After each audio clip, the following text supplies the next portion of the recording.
안녕하십니까. 저는 트러스트 자산운용 연구포럼의 대표를 맡고 있는 강창희라고 합니다.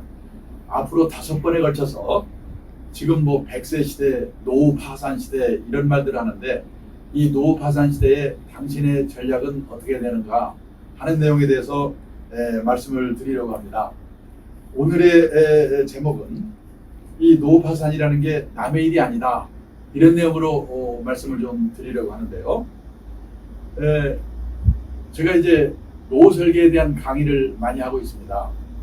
강의를 하게 되면은 많은 분들이 질문하는 내용이 뭐냐, 이 100살까지 산다는데 노후 자금이 10억 이사 됩니까? 7억 이사 됩니까? 이런 얘기들을 많이 합니다. 근데 사실 우리나라에서 회사를 퇴직하고 살고 있는 집 말고 그런 돈을 갖고 퇴직하는 분이 얼마나 되겠습니까? 그런 말 들으면 속만 터지지요. 근데 저는요, 그 몇 억의 노후 자금이 있다고 하더라도 생애 설계, 노후 설계의 발목을 잡는 3가지 착각이 있는데요. 그 착각에 빠지게 되면 아무런 의미가 없고, 또 몇 억이 없다고 하더라도 착각에 빠지지 않고 미리미리 준비만 잘하면 얼마든지 행복한 노후를 맞을 수 있다. 저는 그렇게 생각합니다. 그 첫 번째 착각이 뭐냐면, 많은 분들이 인생에 80, 80 이유는 없는 걸로 알고 있다. 그래서 이렇게 뭔가 계획을 세우는 분들도 보면요, 80 이후를 생각하는 분이 거의 없거든요. 근데 다 아시지만 요즘 시중에 유행하는 말 중에 재수 없으면 120살까지 산다. 제가 생각해도 끔찍합니다. 뭐하고 살 건가? 뭐 먹고 살 건가? 그다음에 두 번째, 우리가 언젠가는 세상을 떠납니다. 근데 그 죽음이라고 하는 것이 어느 날 갑자기 조용히 오는 걸 알고 있다. 그럼 얼마나 좋겠습니까? 안 그렇죠? 저도 3년 전에 노모가 92세로 돌아가셨는데요. 한 3년쯤 아프셨거든요. 많은 분들이 100살 가까이 살면서 짧게는 2, 3년, 길게는 10년 정도를 앓으면서 돈 문제, 외로움, 이걸로 고생하다 가거든요. 저는 저희 어머니를 보면서 자기 발로 화장실만 걸어다니다가 세상 떠나도 얼마나 좋을까. 존엄에 관계된 거거든요. 세 번째, 저는 우리나라 가정에서 가장 큰 문제가 이 세 번째라고 생각합니다. 많은 분들이 아직도 자식이 자신의 노후라고 생각하고 있는 돈 다 퍼부어놓고 노년에 쪽방에서 한 분 많거든요. 벌써 이제 좀 몇 년 된 얘기인데요. 어느 지방도시에서 이 70대 후반의 두 내외분이 계셨는데요. 이분은 건설업을 하다가 은퇴하신 분이 돼가지고 이 부동산이 좀 있어가지고 매월 부동산에서 받는 월세가 한 달에 600만 원 정도입니다. 지방에서 끝내주지요. 근데요, 이게 1남 5녀가 있는데 1남 4녀는 시집장에 가서 잘 살고 있습니다. 문제는 막내딸인데 이 딸이 공부를 어떻게 잘했는지 서울대 인문계열 1등으로 들어갔어요. 그 동네가 난리가 났습니다. 그리고 싹싹합니다. 그 아버지가 볼 때는 공부 잘하지, 싹싹하지, 막내딸이지 얼마나 귀엽겠습니까? 근데 이 딸이 대학에 들어가더니 여성운동한다고 다니고 몽골도 다녀오고 그렇게 30대 초반까지 다니다가 어느 날 건축학원을 끼우거리더니 내가 이제 본격적으로 건축 공부를 해야 되겠다. 영국 런던에 6년짜리 건축학교로 유학을 가버렸어요. 수업료가 더럽게 비쌉니다. 체재비가 비쌉니다. 그런데 이 노인네가 그래도 공부 잘하고 귀여운 막내딸을 위해서 내가 건설업을 다시 해가지고 돈 좀 벌어주고 끝내자. 공사를 맡았는데 이 몇 년 쉬면서 감이 떨어져가지고 입찰을 잘못해서 박살이 나버렸어요. 세 받아먹던 부동산 다 팔아도 못 메꿉니다. 아들이 공무원인데 모자란 돈 융자 받아가지고 아버지 꽂았어요. 못 받아요. 이자 자기가 내야 됩니다. 며느리가 볼 때는 얼마나 환장하겠습니까? 근데 다행히 이분은 딸 4명이 또 있어가지고 딸 3명입니다. 딸 많은 집은 그나마 괜찮아요. 그 딸 1인당 10만원, 20만원 매월 받아가지고 그 돈으로 생활한대요. 누구한테나 있을 수 있는 이 자녀 리스크라고 하죠. 여기에 걸려버리면 몇억 원의 노후 자금이 있어봤자 아무 의미가 없다는 거예요. 근데 제가 얼마 전에 퇴직 예정 공무원분들 대상으로 강의를 했는데, 강의가 끝나니까 한 분이 저한테 뭐라고 하냐면, 제가 이 노후 설계는 어떻게 해야 되고, 그 다음에 퇴직한 뒤에는 무슨 일 어떻게 해야 되고, 이런 얘기를 해줬더니요, 이분이 뭐라고 얘기를 했냐면, 그런 식의 교육을 10년쯤 전에 마누라하고 같이 듣게 해주셨어야지. 지금 혼자 와서 들으면 내일 모레 퇴직인데 언제 준비하란 말이냐. 그리고 권한은 마누라가 다 하고 있는데 내 말 안 듣는 마누라는 누가 설득하란 말이냐. 이렇게 얘기를 하더라고요. 듣고 보니까 그렇겠구나. 사실은요, 퇴직을 하고 나면 이미 늦습니다. 퇴직하기 몇 년 전부터 미리미리 이 노후 문제, 아까 말하는 세 가지 노후의 설계에 발목을 잡는 세 가지 문제, 이런 문제를 생각해놓고 미리미리 준비를 해야 된다는 거예요. 벌써 이제 그러면은 그 연령대별로 볼 때 이 인생 설계, 생애 설계 할 때 그 중점 사항이 뭔가, 어떤 점을 조심해야 되는가. 우선요, 20, 30대는 이제 학교를 졸업하고 직장 생활을 막 시작한 사람들입니다. 이 사람들이 제일 먼저 할 일은 뭐냐면, 삼청연금, 이 나라에서 주는 국민연금, 회사 다니는 사람은 회사에서 받는 퇴직연금, 그리고 자기가 한 달에 10만 원, 20만 원이든지 개인연금, 이 세 가지를 삼청연금이라고 하거든요. 이 삼청연금으로 세상 떠날 때까지 최소 생활비 정도를 받을 수 있도록 일찍 연금에 가입해야 돼요. 그 일부터 시작해야 됩니다. 우리가 선진국이라고 하면은 노후자금을 몇억 원씩 들고 있는 나라, 이렇게 생각하기 쉬운데 아닙니다. 세상을 떠날 때까지 최소 생활비 정도를 공적 사적 연금으로 받을 수 있도록 이렇게 준비된 사람이 대부분인 나라가 선진국이에요. 근데 우리나라는 그럴 수 있는 분이 학교 선생님, 공무원, 군인분들밖에 없거든요. 그러니까 뭐 아주 예외된 전밖에 없는 거예요. 우리나라 대부분의 국민이 이 삼청연금으로 최소 생활비 확보하는 게 가장 중요하기 때문에, 저는 직장 생활 시작과 동시에 수입이 생기면 국민연금 자동적으로 들거든요. 또 퇴직연금 요즘은요, 이 회사원만 하는 게 아니라 자영업자, 1인 기업도 세제 혜택을 받으면서 들 수 있어요. 그거부터 하셔야 돼요. 그걸로 모자라니까 한 달에 10만 원, 20만 원이라도 개인연금, 이거부터 드셔야 돼요. 그다음에 두 번째가 뭐냐면, 지금 100세 시대이기 때문에 오래오래 일을 할 수 있어야 돼요. 그러려면은 자기 몸값을 높이는 노력을 해야 됩니다. 그걸 인적 자본 투자라고 그래요. 저는요, 20대가 무슨 재테크 이게 쫓겨가지고 그냥 매일 그거 고민하고 그러면 안 돼요. 그거는 자산관리도 해야 되지만은, 내가 남과 다른 나의 주특기가 뭔가, 이 주특기를 어떻게 활용해서 내가 오래오래 직장생활을 할 수 있을까, 이런 준비를 해야 돼요. 그런 공부를 또 해야 돼요. 그게 돈을 꾸어서라도 영어를 배우든지 무슨 뭘 배우든지, 그게 인적 자본 투자를 우선해야 돼요. 그게 20, 30대가 할 일입니다. 그리고 40대가 되면요, 건강에 슬슬 신호가 오거든요. 건강 리스크 관리를 시작해야 돼요. 그리고 이제 40대가 되면은 자녀들이 초등학교 들어가고 고학년 되고 그러거든요. 그럴 때 부부가 어디 가서 제대로 된 교육을 받아가지고 자녀 교육 문제, 나중에 더 나이 들어서는 자녀 결혼 문제, 이런 문제에 대해서 부부가 공통된 인식, 소신을 가지고 이 자녀 리스크 관리하는 문제를 시작을 해야지 노후가 불행하지 않다는 거죠. 40대 할 일은 건강 리스크, 자녀 리스크 이 준비입니다. 이 내용은 나중에 다시 자세히 말씀을 드리겠습니다. 그리고 50대, 60대가 되면은 사람에 따라 다르지만은 이제 퇴직이 가까워오거든요. 그러면은 퇴직하기 전에 부채, 가계 부채를 정리하는 일을 빨리 시작해야 돼요. 빚을 안고 퇴직하면 괴롭거든요. 그 다음에 우리나라, 나중에 또 말씀드립니다만은 가계 자산의 80%가 부동산이에요. 우리 한마디로 말해서 부동산밖에 없어요. 몰빵. 이거를 균형 있게 금융자산과 이 비율을 균형을 맞추도록 노력하는 일. 가계 자산의 구조조정이라고 그래요. 그리고 또 하나가 뭐냐면 100세 시대이기 때문에 이 퇴직 후에도 돈이 되는 일이든 아니면 취미 활동이든 자원봉사 활동이든 일을 해야 돼요. 우리가요, 퇴직 후에, 노후에 3대 불안이 뭐냐? 첫째가 돈이죠. 둘째가 건강입니다. 셋째가 외로움입니다. 이 3대 불안을 해소하는 최선의 방법이 뭐냐면 돈이 되는 일이든 취미 활동이든 자원봉사 활동이든 소일거리가 있어야 돼요. 그 준비가 하루아침에 되는 게 아니거든요. 퇴직하기 한 10년 전부터 미리미리 이런 준비를 해야 된다는 거예요. 이게 연령대별 생애 설계의 중점 사항입니다.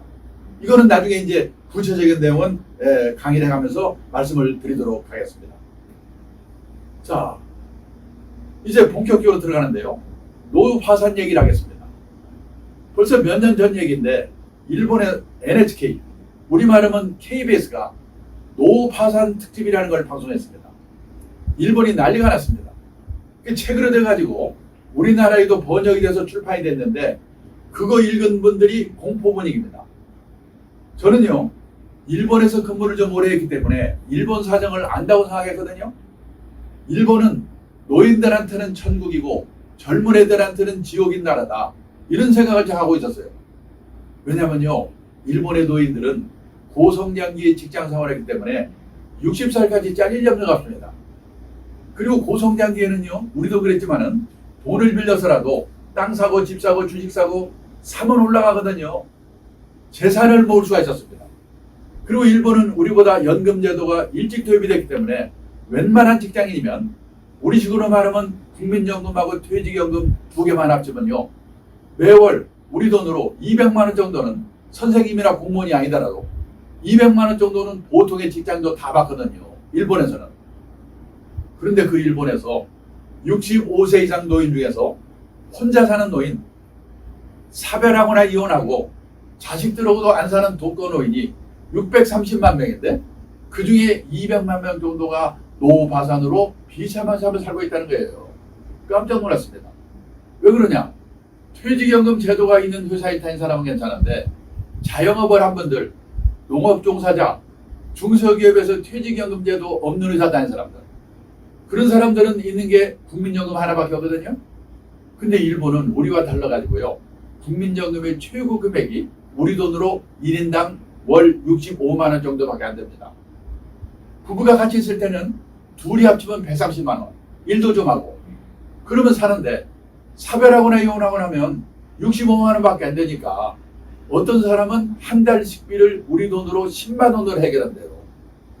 편의점에 가서 삼각 김밥 하나 사 먹고 끝내는 거예요, 그 부자 나라에서.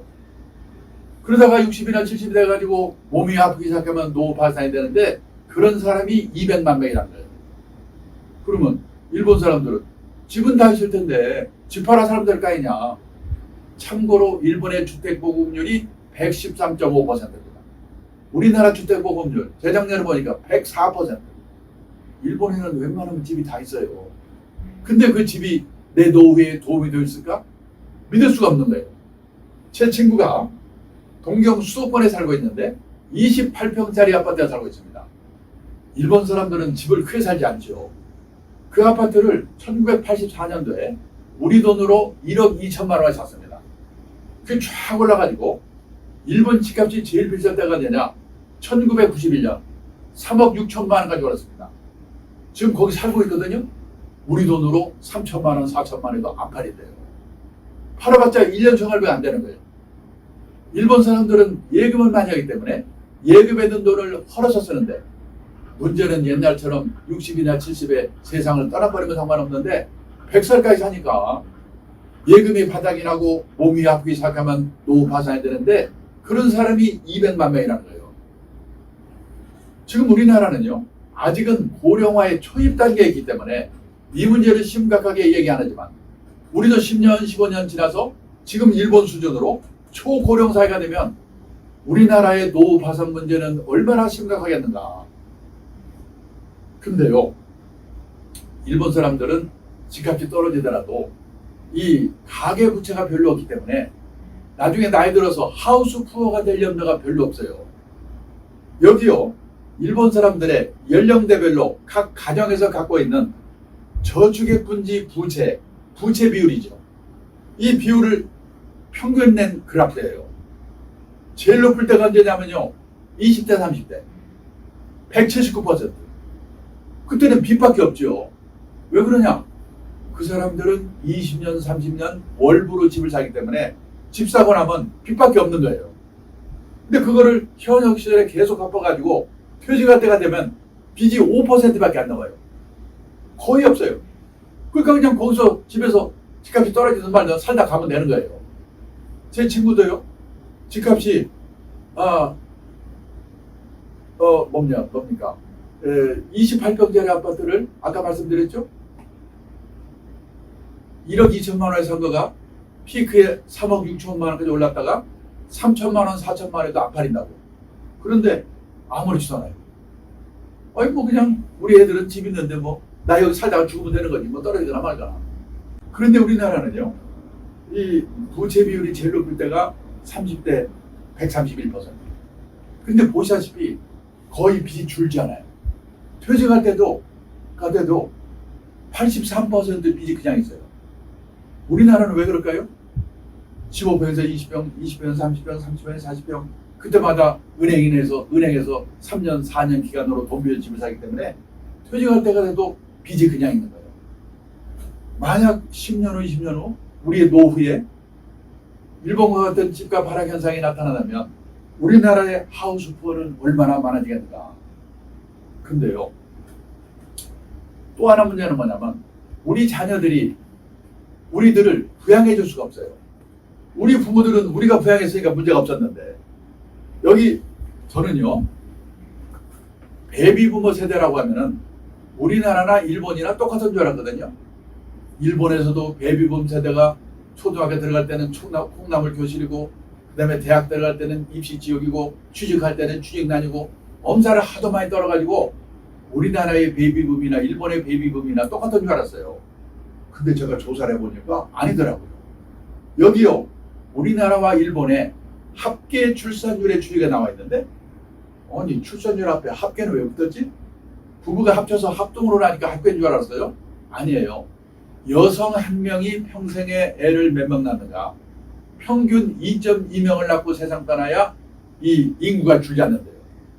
근데 일본은요. 베이비붐 세대가 언제 시작됐냐? 1947년부터 시작됐거든요. 대개 전쟁 끝나고 2년 후부터 애를 왕창 낳거든요. 그동안에 참았던 한꺼번에 나니까 47년에서 49년까지 4.5명에서 4.3명이 3년 계셨어요. 그리고 50년에서 52년까지 3.7명에서 3.9명이 3년. 일본의 베이비붐 기간은 6년으로 끝났어요. 그 후에는요. 2명대로 떨어져 1명대로 떨어져서 지금까지 70년 가까이 오고 있거든요. 근데 우리나라는 제가 깜짝 놀랐는데 출산율 통계가 발표되기 시작한 게 1950년부터인데요. 6.25 전쟁 난리통인데 애를 왕창 낳더라고요. 어떻게 낳는지.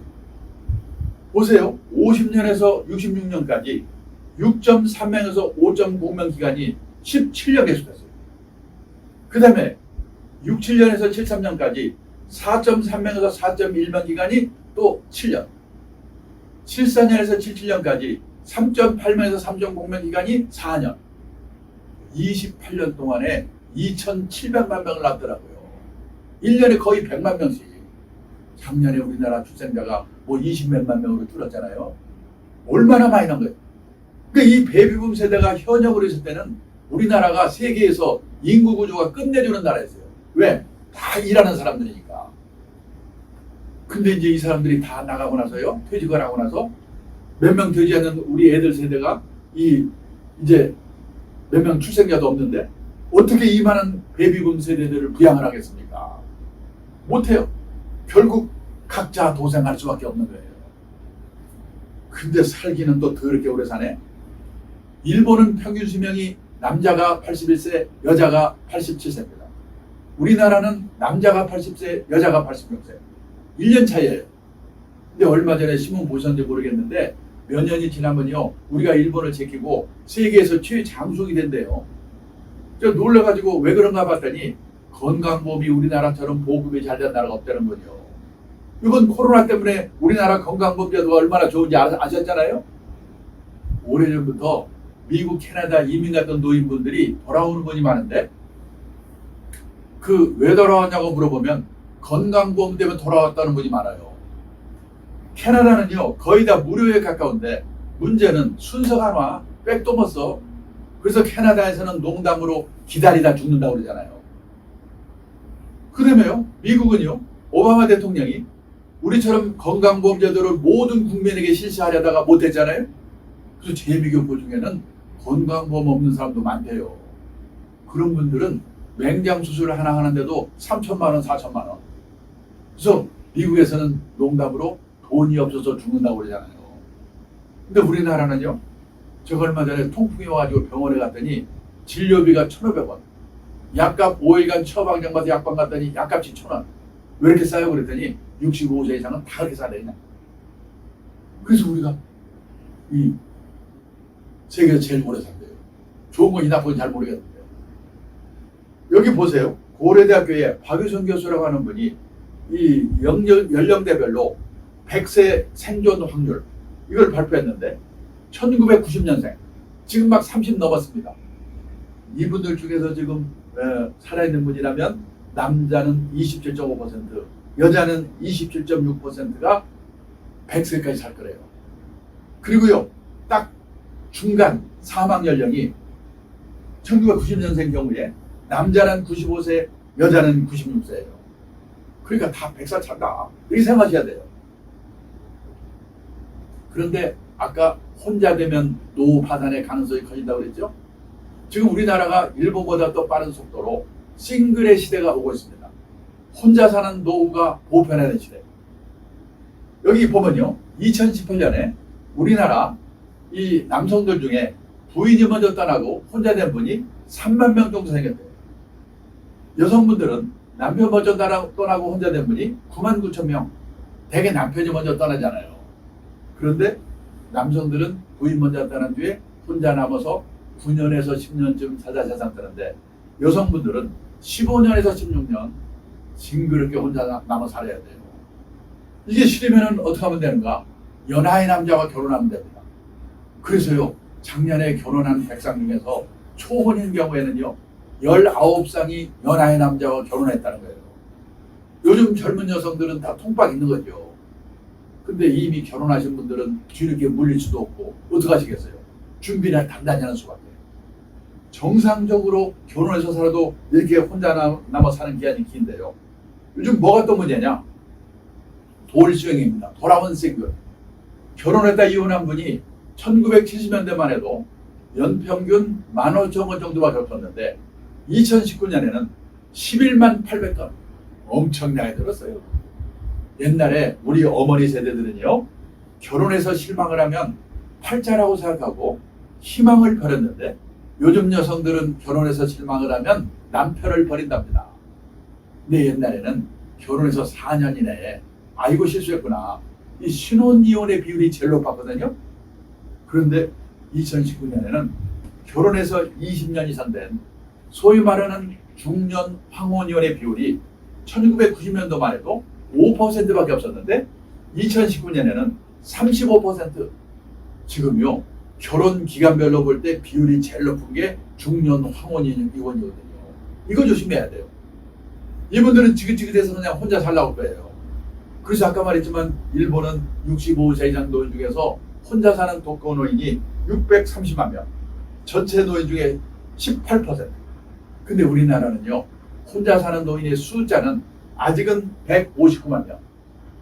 인구가 일본이 우리의 2.4배거든요. 노인 비율이 일본이 우리의 2배예요. 그러니까 숫자는 159만 명인데 전체 노인 중에서 혼자 사는 노인의 비율은 19.6%. 5분 중에 1분이 혼자 살고 있어요. 혼자 사는 노인의 비율은 지금 우리가 일본보다 지금도 높거든요. 근데 지금 우리나라는 5,100만 인구 중에서 65세 이상 노인 비율이 15%, 일본은 29%, 2배. 저 잘 나가던 일본이요, 20년 넘게 맥을 못 쓴 큰 이유 중에 하나가 노인 비율이 높아서 그런 거거든요. 근데 우리도 앞으로 10몇 년 지나면 지금 일본처럼 초고령 사회가 될 거예요. 그때 가면 우리나라에 혼자 사는 노인분들의 숫자가 얼마나 많아지겠는가. 그 다음에 요즘요, 젊은 애들이 결혼들을 안 하잖아요. 50살까지 결혼 한 번도 안 한 사람은 뭐라고 하냐면 생애 비혼, 평생 비혼이라고 하거든요. 이 평생 비혼율이 1980년도만 해도 남자가 0.4%, 여자가 0.3%. 그때는 결혼 안 한 사람이 거의 없었거든요.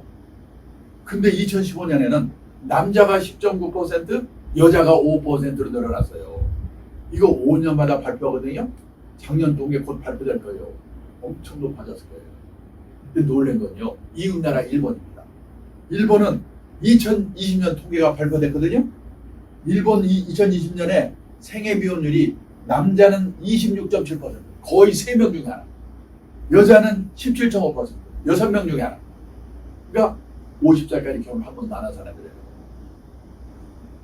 근데 뭐가 좋은 거라고 지금 우리가 일본을 열심히 따라가고 있거든요. 그래서 2035년이 되면 우리나라, 일본 다 똑같이 남자는 30%, 여자는 20%가 결혼 한 번도 안 하고 그냥 갈 거래요. 내 아들이, 내 딸이 이 안에 들어간다. 생각해 보셔야죠. 그러면 생각해 봅니다. 옛날에 우리 세대는 왜 다들 결혼들을 했을까?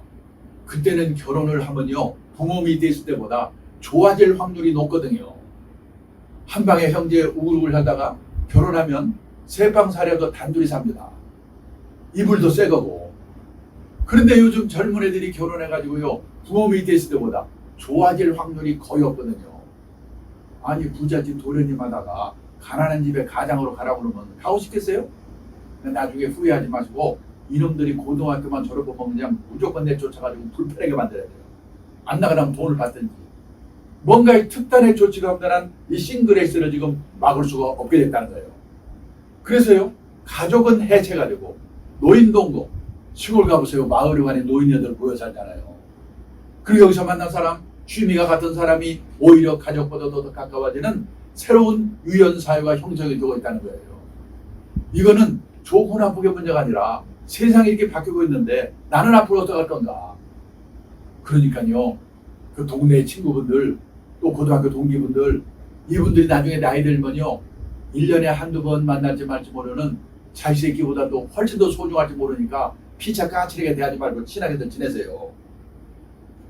지금요, 우리나라는 젊은 애들이 혼자 사는 1인 가구, 독거노인 1인 가구 합쳐서 우리나라도 1인 가구 비율이 제일 높아요. 가구 원수로 30%. 근데 유럽 가면 훨씬 높거든요. 스웨덴은 전국 평균 40%, 수도 스톡홀름은 50%.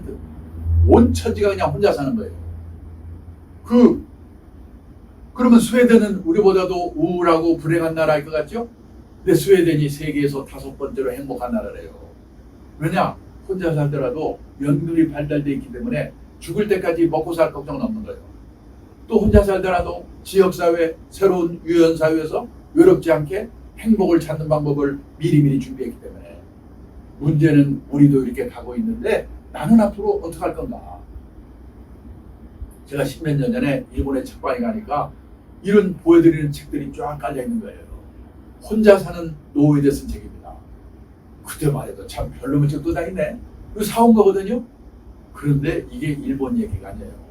제가 얼마 전에 책을 한 권 써가지고 이 책이 잘 팔리는가 시내 영풍문고로 갔는데 한쪽에 화제의 책이라는 코너가 있는데요. 거기에 혼자 사는 삶에 대한 책이 20권이 쫙 있더라니까요. 깜짝 놀랐어요. 보세요, 무슨 책인가. 혼자 사는 노후 어떻게 대비할 거냐, 혼자 사는 노후 두렵지 않다, 혼자 사는 노후 즐겁게 사는 방법. 여기 남성분들은 마지막 책 잘 보세요. 여자의 활로, 남자의 말로. 남자분들은 다른 것보다도 사모님한테 잘하셔야 돼요. 부부가 같이 살다가 나이가 들어가지고 남편은 혹시 부인이 먼저 돌아가시면 갑자기 심약해진답니다. 그래서 3년 이내에 돌아가실 확률이 높대요. 부인이 돌아가셨는데도 10년 이상 사는 남자는 아주 독한 남자래요. 반대로 여자들은 같이 살다가 남편이 먼저 돌아가시면 의리상 한 달 슬프답니다. 그리고 그 다음부터는 오히려 귀찮은 존재가 없어져가지고 15년 이상 산다. 앞에서 보셨잖아요. 이런 책이 지금 일본에서 70만 부, 100만 부씩 팔고 있고 우리가 뒤따라가고 있어요. 왜 그럴까요? 오래 사니까. 그래서요, 이제 노후 준비를 할 때도 혼자 사는 노후에 대해서 준비를 해야 돼요. 혼자 살게 되면 제일 먼저 돈이 있어야죠. 연금. 그걸 미리미리 젊을 때부터. 그 다음에요, 보험인데요. 젊을 때 그렇게 건강하던 사람이 나중에 60 넘어가지고 암에 걸려 심혈관 질환. 저도 부부가 암에 걸렸어요. 깜짝 놀라요. 그래서요, 환갑되기 전에 특수질병보험 하나 들어주는 거, 이게 필요해요. 그 다음에 새로운 유연사회에서 외롭지 않게 행복을 찾는 방법, 미리미리 준비하는 거. 아까 말씀드렸죠. 친구들, 동창들 잘 지내셔야 돼요. 그 다음에 대부분의 가정에서 남편 중심의 노후 준비를 하고 있는데, 그보다 더 중요한 게 뭐냐, 남편 먼저 떠나고 혼자 남아서 십몇 년 살아야 되는 아내분을 배려한 노후 준비를 해야 돼요. 벌써 오래된 얘기인데요.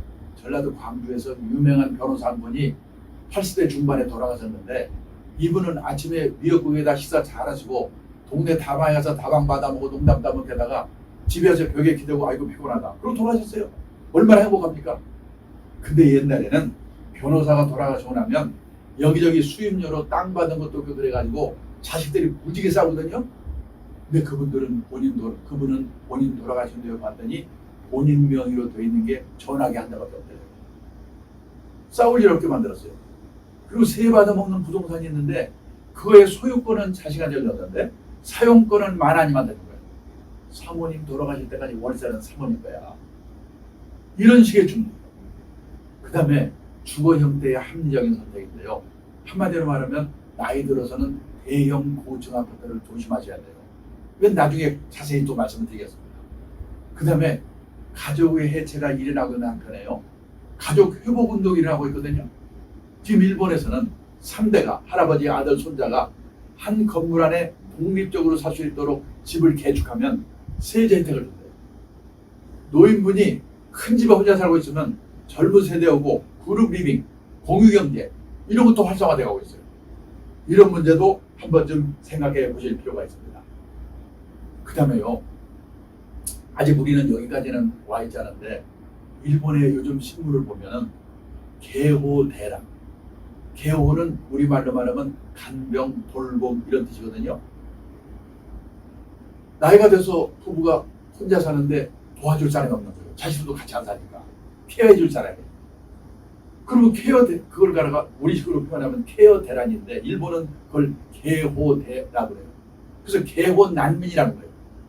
뭘 개호를 받아야 되는데 시설이 없어요. 또 그 요양원이나 이런데 이 요원이 직원이 뽑기 어려워요. 그래서 지금 일본에는 60대, 70대 된 분들이 요양원에 요양보호사 일을 하고 있잖아요. 그러니까 시설이 부족하고, 그 다음에 그거 일을 해야 되는 직원이 부족해요. 그래서 돌봐줄 사람이 없어요. 그래가지고 왜 그러냐, 약간 어느 정도 잘 케어를 해주면서 비용을 낼 만한 합리적인 비용이어야 되는데 비용이 왕창 비싸거나 또 합리적이면 한 3년씩 기다려야 돼요. 그래서 일본은요, 빈집을 한 두채, 세채쯤 이렇게 개축을 해가지고 노인들 몇 분들이 살면서 변기를 돌려가면서 보고 그래요. 일본 같은 선진국에서. 우리는 아직은 고령화의 초입 단계이기 때문에 이런 문제가 심각하고 않은데, 사실 저 자신도 지금 제일 앞으로 노후에 고민되는 게 뭐냐면, 제가 먼저 떠나고 나서 제 아내가 10몇 년 살아야 되는데 이 케어, 돌봄 누가 해줄 건가? 제일 걱정이에요. 그 다음에요, 임종난민이라는 게 있어요. 임종난민. 죽을 장소가 없는 거예요. 참 서글픈 얘기인데. 그래가지고 이런 돌아가신 분들이 마땅히 돌아가실 만한 그런 편안하게 돌아가실 수 있는 그런 장소가 없기 때문에. 근데 그런 설비 같은 거를 준비하는 거, 어디 나는 나중에 나이 들어 들어갈까? 이런 준비를 하는 거, 이것이 앞으로 중요한 과제입니다. 그래서 이런 문제들을 한 번쯤 심각하게 생각할 필요가 있다. 그래서 오늘 강의는 여기서 끝내기로 하겠습니다. 다음 주에도 뵙도록 하겠습니다. 감사합니다.